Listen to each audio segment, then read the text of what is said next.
Aha! Good morrow to you all.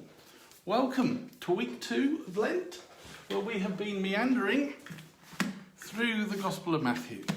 And I hope you'll agree that it's been very exciting so far.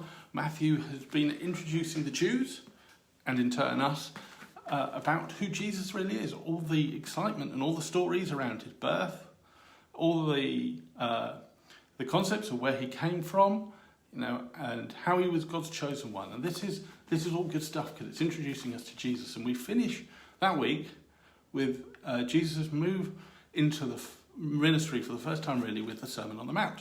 This is all very exciting and all really quite challenging stuff. In this week's reading, now Matthew changes the focus because now we start to talk about the core of Jesus' ministry. And this section is primarily about discipleship. Now, discipleship is a concept Jews would have been very familiar with. So, modelling the importance of living by example, the idea of pouring your life into others so that they might follow your example and grow and pour their lives into others. Now, that's what we consider discipleship. Even that was slightly challenging to the Jews of the day who were used to just listening to teachers teach them. And Jesus starts to demonstrate this in Matthew 6, where his Sermon on the Mount starts to move from talking about, God's character as this father that relates to his children, to talking more about faith, or specifically the need for faith as a necessary foundation for walking with him, the necessary foundation for discipleship. So Jesus says, do not worry. Ask and receive, seek and find, knock and the door will be open. But he also talks about how that walk won't be easy. So he talks about narrow and wide gates. He talks about true and false prophets. He talks about true and false disciples.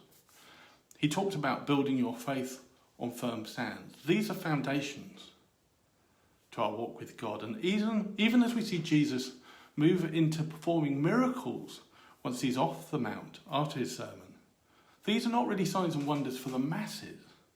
Because Jesus often tells those people who are recipients of that ministry not to talk openly about what they see.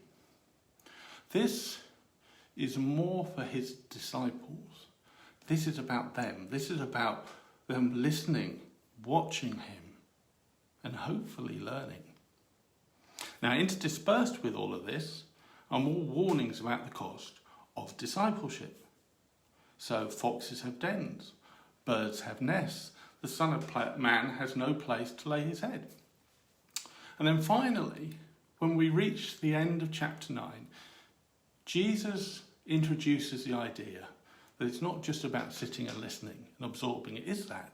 But now you must also go and do likewise, put it into action. And he does this first by telling them to pray for workers for the harvest, and then letting them into the secret that actually he's now asking them to be the workers that go out, to put their faith to work, doing things that they have seen him do, and to rely completely on the Father and his Spirit. Now the section ends with Jesus giving his followers, and interestingly the disciples of John the Baptist, a bit of God's perspective on who John is, but also on who he is, but also God's perspective on the people of Israel. And it's quite an interesting challenge. So while his disciples are then out doing the do, we will see next week that Jesus now steps out more publicly with signs and wonders and challenging teaching, but that's next week. This week, it's primarily for his disciples. So if I was to conclude all this and bring it together, I would point you right to the middle of this section, or right to the middle of chapter 9, where you see the calling of Matthew himself, our author. And Matthew sees absolutely no problem at all with having Jesus come to eat a meal with sinners and tax collectors. And Jesus? Well, he's entirely supportive. This is radical stuff then. It's radical stuff now. Jesus is asking us to sit, to listen, to learn, but then to go. Enjoy the readings this week.